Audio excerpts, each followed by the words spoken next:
സ്ത്രീ ശരീരത്തെ പുരുഷ ശരീരത്തിൽ നിന്നും വ്യത്യസ്തമാക്കുന്ന അവയവങ്ങളിൽ ഏറ്റവും പ്രധാനപ്പെട്ട പങ്ക് വഹിക്കുന്ന ഒരു അവയവമാണ് ഗർഭപാത്രം. ഈ ഗർഭപാത്രം നമുക്ക് പ്രസവിക്കാൻ വേണ്ടി മാത്രമുള്ള ഒരു അവയവമാണോ? അതിന് വേറെ എന്തൊക്കെ ഫങ്ഷൻസ് ഉണ്ട്? അതുകൊണ്ട് തന്നെ ഗർഭപാത്രം എടുത്തുമാറ്റൽ എന്ന ചികിത്സ ഒരു ആചാരം പോലെ എല്ലാവരും നടത്തേണ്ട ഒരു ക്രമമാണോ? ഇത്തരത്തിലുള്ള ചില ചിന്തകളാണ് ഇന്നത്തെ വീഡിയോ വഴി ഞാൻ നിങ്ങളുമായി പങ്കുവെക്കാൻ ആഗ്രഹിക്കുന്നത്. ഞാൻ doctor Firdaus Iqbal, Changampally, chief physician, Changampally Vaidyabhavan, Changampally Remedium, Changampally Sanjeevani and Changampally Kaivalya. ഞാൻ ഈ കാര്യം പറയുന്നതിന് മുമ്പ്, പഠിക്കുന്ന കാലത്ത് എൻ്റെ കോളേജിലുണ്ടായ ഞങ്ങളുടെ ക്ലാസ്മേറ്റും ആയിട്ടുള്ള എൻ്റെ സഹപാഠിക്ക് ഉണ്ടായ ഒരു അനുഭവ കഥയുമായി താരതമ്യം ചെയ്തുകൊണ്ട് ഈ വീഡിയോ തുടങ്ങാൻ ആഗ്രഹിക്കുന്നത്. അതിൽ പഠിക്കുന്ന കാലത്ത് ഞങ്ങൾക്ക് എക്സാംസിൻ്റെ ടൈമിൽ വൈവയ്ക്ക് ഇരിക്കുമ്പോൾ നമുക്ക് നമ്മുടെ ഇൻറ്റേർണൽ ഓർഗൻസിനെ ഐഡൻറ്റിഫൈ ചെയ്യേണ്ട ആവശ്യമുണ്ട്. ഇൻറ്റേർണൽ ഓർഗൻസ് എന്ന് പറയുമ്പോൾ ബ്രെയിൻ, ഹാർട്ട്, ലങ്സ്, ഗർഭപാത്രം, അതുപോലുള്ള എല്ലാ അവയവങ്ങളും നമ്മൾക്കിങ്ങനെ ഓരോ ജാറുകളിലാക്കിയിട്ട് നമ്മുടെ മുന്നിൽ കൊണ്ടുവന്ന് വെച്ചിട്ടുണ്ടാവും. നമ്മളെല്ലാവരും അന്ന് ഫസ്റ്റ് ഇയേഴ്സ് ആയിരിക്കും, സ്റ്റുഡൻസ് ഫസ്റ്റ് ഇയറിലാണ് ഇത്തരം അനാറ്റമിയും പഠനങ്ങളൊക്കെ ഉള്ളത്. ആ സമയത്ത് നമ്മൾ ഈ ചിത്രത്തിൽ കാണുന്ന പോലെ അത്ര എളുപ്പമല്ല ഈ ഐഡൻറ്റിഫിക്കേഷൻ. കാരണം ഇത് പ്രിസേർവ് ചെയ്തിട്ട് അതിൻ്റെ ഒരു രൂപത്തിലായിരിക്കും ഉണ്ടാവുക, ഗ്ലാസ് ജാറുകളിലായിരിക്കും. പക്ഷേ അത് നമ്മളിങ്ങനെ നോക്കിയിട്ട് പറയാമെന്ന് പറയുമ്പോൾ നമ്മൾ വെറുതെ ഇത് ഏതെങ്കിലും ഒരു അവയവമാണെന്ന് പറഞ്ഞാൽ പോരാ, അതിൻ്റെ റീസണും കൂടി പറഞ്ഞിട്ട് വേണം ഇന്ന അവയവമാണെന്ന് നമ്മൾ സബ്സ്റ്റാൻഷ്യേറ്റ് ചെയ്യണം. അത്തരം ഒരു എക്സാമിൻ്റെ ഇടയിൽ മണിപ്പാൽ ഇൻസ്റ്റിറ്റ്യൂഷനിൽ നിന്ന് വന്ന, ഞാൻ ഉടുപ്പിയിലാണ് പഠിച്ചത്, ഉടുപ്പി STM ആയുർവേദ കോളേജിലാണ് പഠിച്ചത്. ഞങ്ങളുടെ മണിപ്പാലിൽ നിന്ന് വന്ന സാറ്, കസ്തൂർബ മെഡിക്കൽ കോളേജിൽ നിന്ന് വരുന്ന എക്സ്റ്റേണൽ ആയിട്ട് വന്ന ഒരു സാറ് എൻ്റെ ഒരു സഹപാഠിയോട് ചോദിച്ചു, മെയിൽ പേഷ്യൻ്റ് മീൻസ് സ്റ്റുഡൻറ്റ് ചോദിച്ചു, ഈ ഇരിക്കുന്ന അവയവം ഐഡൻറ്റിഫൈ ചെയ്യാൻ പറഞ്ഞപ്പോൾ ആൾക്ക് കഴിയുന്നില്ല. അപ്പോൾ സാറ് പറഞ്ഞു, ഞാനൊരു ക്ലൂ തരാം. എന്തായിരുന്നു ആ ക്ലൂ? ഈ അവയവം എനിക്കുമില്ല നിനക്കുമില്ല, ഇനി നീ പറ, ഒരു ഗസ് ആയിട്ടെങ്കിലും നീ പറ ഇതേതാണെന്ന്. എൻ്റെ സഹപാഠി പറഞ്ഞു ബ്രെയിൻ എന്ന്. എല്ലാവരും പിന്നെ പറയണ്ടല്ലോ ചിരിക്കാൻ. അപ്പോൾ ആക്ച്വലി അത് ഗർഭപാത്രമായിരുന്നു. ചോദിച്ച സാറ് മെയിലാണ്, സ്റ്റുഡൻറ്റും മെയിലാണ്, അതുകൊണ്ട് സാറ് കൊടുത്ത ക്ലൂ ആണ്. പക്ഷേ വളരെ തമാശയായിട്ട് നമ്മൾക്കന്ന് ചിരിച്ചോണ്ട് പറഞ്ഞിരുന്ന കാര്യമാണ്. കാരണം ബ്രെയിൻ ആണ് എനിക്കുമില്ല നിനക്കുമില്ല എന്ന് പറഞ്ഞപ്പോൾ ഈ കുട്ടി ആൻസർ ചെയ്തത്. എന്തായാലും ഈ കഥ എനിക്ക് ഓർമ്മ വന്നത്, ഗർഭപാത്രം എന്ന അവയവം സ്ത്രീകൾക്ക് മാത്രമുള്ള ഒരു അവയവം ആണെന്നുള്ളതിൻ്റെ പ്രത്യേകത ഒന്ന് പങ്കുവെക്കാൻ വേണ്ടിയിട്ടാണ്. അതിനൊന്നൊരു ഓർമ്മപ്പെടുത്തൽ, അത്രയും. അപ്പോൾ ഈ ഗർഭപാത്രം എടുക്കേണ്ട സർജറി ഈ ഇടയായിട്ട് വളരെയധികം നടക്കുന്നുണ്ടെന്ന് ഹെൽത്ത് മിനിസ്ട്രിയുടെ ശ്രദ്ധയിൽപ്പെട്ടത് കാരണം അതിനെക്കുറിച്ചുള്ള വാണിങ്ങും അതിൻ്റെ കണക്കുകൾ ചോദിക്കുകയും ഒക്കെ ചെയ്തിട്ടുണ്ടായിരുന്നു. അത് ഈ ഇടയായിട്ട് പത്രവാർത്തകളൊക്കെ ആവുകയും വലിയ ചർച്ചയ്ക്ക് പാത്രമാവുകയും ചെയ്ത ഒരു വിഷയമാണ്. അപ്പോൾ അത് പ്രകാരം മനസ്സിലാക്കാൻ കഴിഞ്ഞത്, ഒരുപാട് സ്ഥലങ്ങളിൽ അനാവശ്യമായി ഹിസ്റ്ററക്ടമി എന്ന സർജറി ചെയ്യുന്നുണ്ട്. അപ്പോൾ എല്ലാവരും വിചാരിക്കുന്നത് പ്രസവിക്കാനല്ലെങ്കിൽ പിന്നെ എന്തിനാണ് ഗർഭപാത്രം എന്നുള്ളതാണ്. നമ്മൾ അതിനെപ്പറ്റി പറയുകയാണെങ്കിൽ, ഹ്യൂമൻ ബോഡി എന്ന് പറഞ്ഞാൽ ഒരു മെഷീനല്ല. ആ ഒരു മെഷീൻ്റെ ഒരു പാർട്ടായിട്ട് ഗർഭപാത്രത്തെ കാണുന്നത് പോലെ കാണാൻ പറ്റില്ല. പിന്നെ പലരുടെയും ഒരു തെറ്റിദ്ധാരണ ഉണ്ട്, ഗർഭപാത്രം എടുത്തു പക്ഷേ ഓവറി നിലനിർത്തുന്നുണ്ട്. എന്ന് വെച്ചാൽ ഗർഭപാത്രം എടുക്കുന്ന സർജറി 2-3 തരത്തിലുണ്ട്. എന്ന് വെച്ചാൽ പാർഷ്യലായിട്ടും കംപ്ലീറ്റ് റിമൂവലും ഉണ്ട്. ഇപ്പോൾ ഈ കംപ്ലീറ്റ് റിമൂവലിലാണ് ഓവറി അടക്കം റിമൂവ് ചെയ്യുക. പിന്നെ അതുകൂടാതെ വെജൈനൽ റൂട്ടിൽ കൂടി ചെയ്യുന്ന സർജറി ഉണ്ട്, ഓപ്പൺ സർജറി ഉണ്ട്, കീ ഹോൾ സർജറി ഉണ്ട്. അപ്പോൾ ഇതിനൊക്കെ നമ്മളിങ്ങനെ ഒരുപാട് അഡ്വാൻറ്റേജുകളും ഡിസഡ്വാൻറ്റേജസും ഇതിനെല്ലാം ഉണ്ട്. എന്നാലും ഒരുപാട് ആളുകൾ വിചാരിക്കുന്നത് ഓവറി അവിടെ നിർത്തി കഴിഞ്ഞാൽ എല്ലാമായി എന്നാണ്.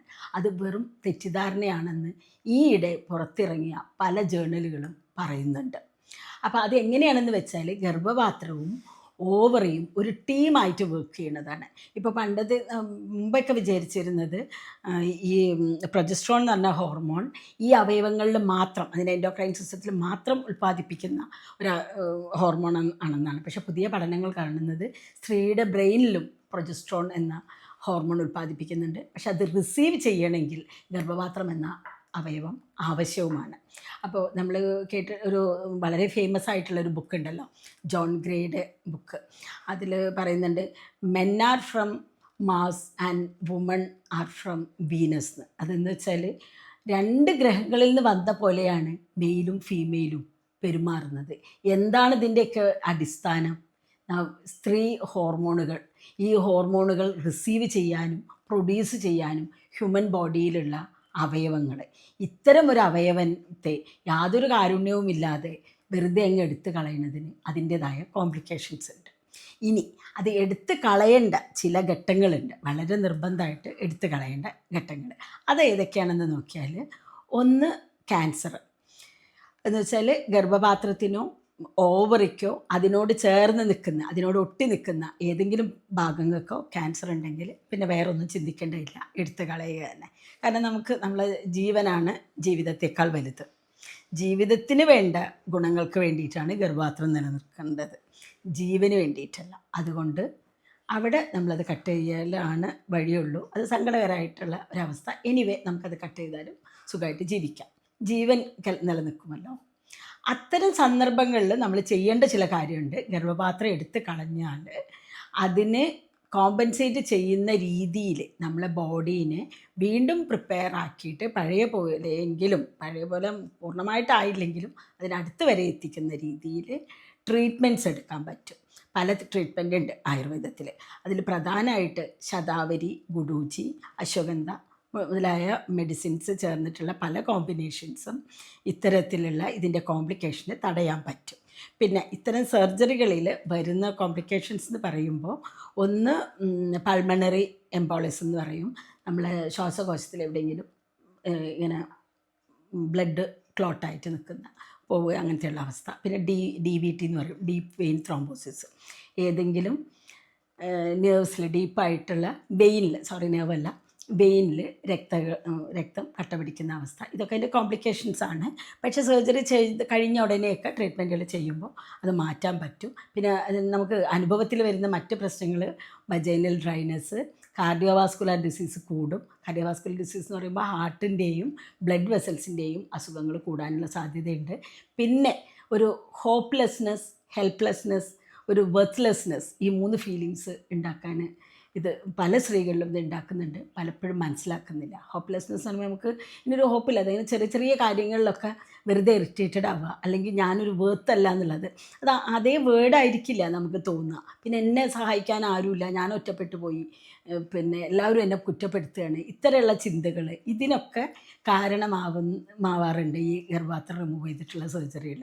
പക്ഷെ ഇതൊക്കെ മൈന്യൂട്ടായിട്ട് സ്റ്റാർട്ട് ചെയ്യുകയും വളരെ സൂക്ഷ്മതയോട് കൂടിയിട്ടുള്ള സൂക്ഷ്മമായിട്ടുള്ളൊരു ലെൻസിലൂടെ നോക്കിയാൽ മാത്രമേ കാര്യങ്ങൾ മനസ്സിലാവുള്ളൂ.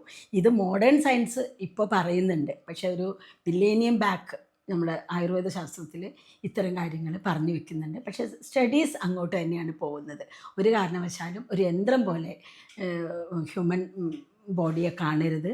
ഇവിടെ ഈ സന്ദർഭത്തിൽ നമ്മൾ ഫീമെയിൽ ബോഡീനെ ഒരു യന്ത്രം പോലെ കണ്ടിട്ട് ഗർഭപാത്രം റിമൂവ് ചെയ്യരുത്. അതിനൊരുപാട് ആൾട്ടർനേറ്റീവ്സ് ഉണ്ട്. പിന്നെ ഈ ക്യാൻസർ കൂടാതെ ബിനൈനായിട്ടുള്ള റീസൺസിൽ ഓവർ ബ്ലീഡിങ്, അതുപോലെ പിന്നെ ഗർഭപാത്രം താഴ്ന്നു വരുന്ന അവസ്ഥ, പിന്നെ അത് കാരണം ഫ്രീക്വൻ്റായിട്ട് ഇടയ്ക്കിടയ്ക്ക് മൂത്രം ഒഴിക്കാൻ പോവുക, ഇത്തരം സന്ദർഭങ്ങളിലൊക്കെ ചിലപ്പോഴും നമുക്ക് ക്യാൻസർ അല്ലാതെയും ഗർഭപാത്രം റിമൂവ് ചെയ്യേണ്ടി വരും. പക്ഷേ ഈ എല്ലാ കാര്യങ്ങളിലും, പിന്നെ വയറുവേദന, വണ്ണം വെച്ച് വരിക, പിന്നെ ഓവർ ബ്ലീഡിങ്, ഇങ്ങനെ ക്യാൻസറസ് അല്ലാത്ത ബ്ലീഡിങ്, ഇതിനെല്ലാം മെഡിസിൻസ് ഉണ്ട്. മെഡിസിൻ വഴി ഇത് മാറ്റാൻ പറ്റും. ഓൾട്ടർനേറ്റീവ് മെത്തേഡ് ഉണ്ട്, ഒരുപാട് മെത്തേഡ്സ് ഉണ്ട്. പല മെത്തേഡ്സ് വഴി ഇത് ഉപയോഗിച്ച് നമുക്കിത് ഗർഭപാത്രത്തെ നമ്മളെ മരണം വരെ നമ്മുടെ ശരീരത്തിൽ തന്നെ നിലനിർത്താൻ കഴിയും. ഈ വീഡിയോ വഴി കുറച്ച് കാര്യങ്ങളെങ്കിലും നിങ്ങൾക്ക് മനസ്സിലായിട്ടുണ്ടാകുമെന്ന് വിചാരിക്കുന്നു. നമസ്കാരം.